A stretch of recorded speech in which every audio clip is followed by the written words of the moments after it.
With the news breaking that Vice President Kamala Harris has now chosen Minnesota's Governor Tim Walz to be her running mate, I think it's important that you understand a handful of things about Tim Walz from a guy that's lived in Minnesota and as someone who has been involved in Minnesota politics since 2006. I know a thing or two about Governor Tim Walz. Number one, you cannot believe a single word that comes out of his mouth.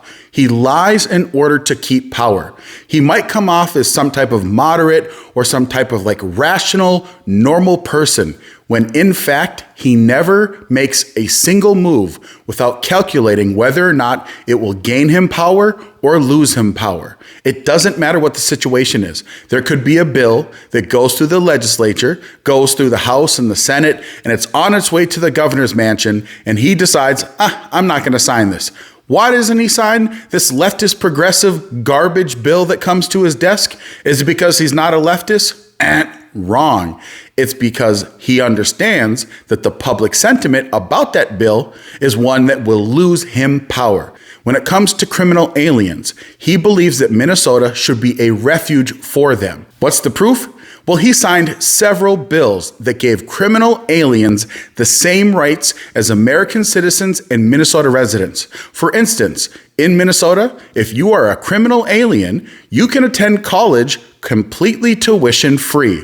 If you live in Minnesota and you're a criminal alien, you get access to state-funded Medicaid. That's healthcare. If you're in Minnesota and you're a criminal alien, it's perfectly fine for you to apply and receive a state-issued ID along with a driver's license. Again, even though you are not an American citizen, fully understanding that you are here illegally. Governor Tim Walz believes that a woman has a right to choose up until the point that she delivers her baby. He signed a bill that codified abortion up to the moment that the woman gives birth. And technically, because of some of the language in this bill, you could argue that even if the baby is delivered, that is now legal. We call that infanticide. When it comes to teaching sexual materials to children in elementary schools, you guessed it, Tim Walz is 100% on board. One of the challenges that I issued publicly was that Tim Walz should take a list of these books that he claimed that Republicans were trying to ban and read them live on public access television, complete with huge blow-ups of the illustrations in the books. Because after all, if there's nothing to worry about, that these are books that every elementary child and older should be able to consume, then why wouldn't he do it? Governor Tim Walz signed a bill making Minnesota a trans refuge state for children. And the way that the language of the bill is written, you could argue that someone could kidnap a child under the premise that that child's guardian or parent was not affirming their gender identity, bring them to Minnesota, and Minnesota's law enforcement would not help to put that child back with the actual legal guardians, as long as it was all under the idea that this other person that just kidnapped someone else's child was doing it to affirm their gender. And this is just the tip of the iceberg. During COVID, he signed multiple executive orders that locked the state down. He said it was perfectly fine to go to Walmart, but to that mom and pop business, sorry, you can't go there. In fact, he made it illegal to attend church services. There was a time in which you could not have more than 10 people gathering in a single location for any reason. Famously, he said during a holiday season, I believe it was either Christmas or Thanksgiving, actually might have been both of them, that you should not get together with non-residential family members. He actually created a snitch hotline where if you saw someone out breaking the COVID restriction lockdown rules, you could report it anonymously to the government, and they'll go and investigate and shut down whatever type of virus spreading events were occurring. Now let's move into the dark side of his policies. During the lockdowns, he made it illegal for people to gather for things such as substance abuse counseling. Now you tell me, if you understand anything about mental health or substance abuse, do you think that getting rid of in-person group therapy sessions was a good thing or a bad thing? Well, in fact, we actually have some numbers based off of that. The amount of overdose deaths skyrocketed during the lockdowns, again, because of Governor Tim Walz's executive orders. Now, one of the darkest policies that was ever put into place by Tim Walz was discharging COVID positive patients into nursing homes, long-term care facilities, and community living settings. And I know this firsthand because my mother was in a nursing home.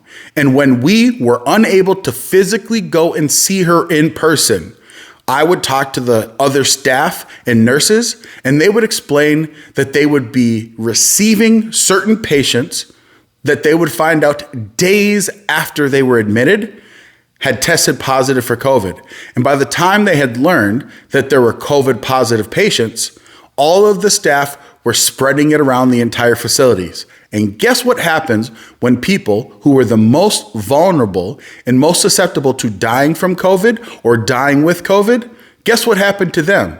Oh yeah, they died. In fact, there was a point at which 81% of all COVID deaths in the state of Minnesota were occurring in these exact same settings. Out of all the things that Governor Tim Walz did or didn't do, to me the most egregious were all of the events surrounding George Floyd. First, when it came to the actual death of George Floyd, he was one of the first people without evidence to go and vilify law enforcement, and specifically the officers that were involved in that incident.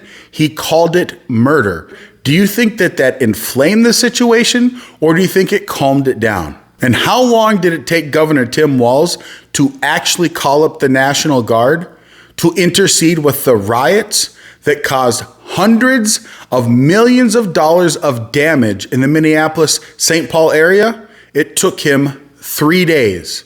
The mayor of Minneapolis, who is no friend to me, who is a guy that is just as garbage and as pitiful as Tim Walz, but at least he was like, please call in the National Guard. My city is burning. But to me, what really takes the cake is how he allowed the 3rd Minneapolis Police Precinct to be given over to the rioters. He said, you know what? This building is not worth trying to defend, knowing full well that it meant that that entire area was going to have lawlessness running rampant. And what happens when a bunch of lawless thugs and criminals have no fear that law enforcement will stop them? Yeah, they're going to be lawless thugs and criminals. They're going to victimize the people that live in those areas. And don't even get me started when it comes to all of the waste, fraud, and abuse that have happened under Governor Tim Walz's watch. Now, some would argue that maybe he's just absent-minded. I would actually make the argument that he allowed it to happen on purpose because he is a leftist.